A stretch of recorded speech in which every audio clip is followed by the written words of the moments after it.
Praise the Lord. ഇപ്പം ഞാൻ പറയാൻ പോകുന്നത് ഒരു ബന്ധന പ്രാർത്ഥനയാണ്. നമ്മുടെ ചില കുടുംബങ്ങളിലൊക്കെ നല്ല പൈശാചിക ശക്തികളുടെ ആക്രമണങ്ങളുണ്ടായിരിക്കും. അപ്പോൾ അത് തുരത്താനായിട്ട് ഉള്ള ശക്തമായൊരു പ്രാർത്ഥനയാണ് ബന്ധന പ്രാർത്ഥന. പല കുടുംബങ്ങളിലും ചെല്ലുന്നുണ്ടാവും ഇത്. പക്ഷേ അത് നമ്മൾ എന്നും ചെല്ലണം. നമ്മൾ കുടുംബ പ്രാർത്ഥനയ്ക്ക് ശേഷം ഒരാൾ ചൊല്ലിത്തന്ന് കൂടെ എല്ലാവരും ഏറ്റുപറഞ്ഞ് പ്രാർത്ഥിക്കണം. അത് നമ്മൾ ഇടയ്ക്കിടയ്ക്ക് ചെല്ലുന്നത് നല്ലതാണ്. നമ്മുടെ കുടുംബത്തിൽ സന്തോഷവും സമാധാനവും സ്നേഹമൊക്കെ ഉണ്ടാവാനായിട്ട് നല്ലൊരു പ്രാർത്ഥനയാണ് ബന്ധന പ്രാർത്ഥന.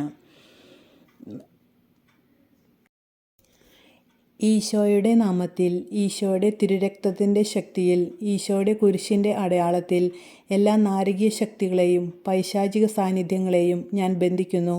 നാരകീയ ശക്തികളെ, അന്ധകാര ശക്തികളെ, നിങ്ങളോട് ഞാൻ കൽപ്പിക്കുന്നു. നസ്രായനായ യേശുവിൻ്റെ നാമത്തിൽ എന്നെയും ഈ കുടുംബത്തെയും സ്ഥാപനങ്ങളെയും വിട്ടുപോവുക. നിത്യനരകാഗ്നിയിലേക്ക് പോവുക. ഇനി ഒരിക്കലും മടങ്ങി വരരുതെന്ന് ഈശോയുടെ നാമത്തിൽ ഞാൻ കൽപ്പിക്കുന്നു.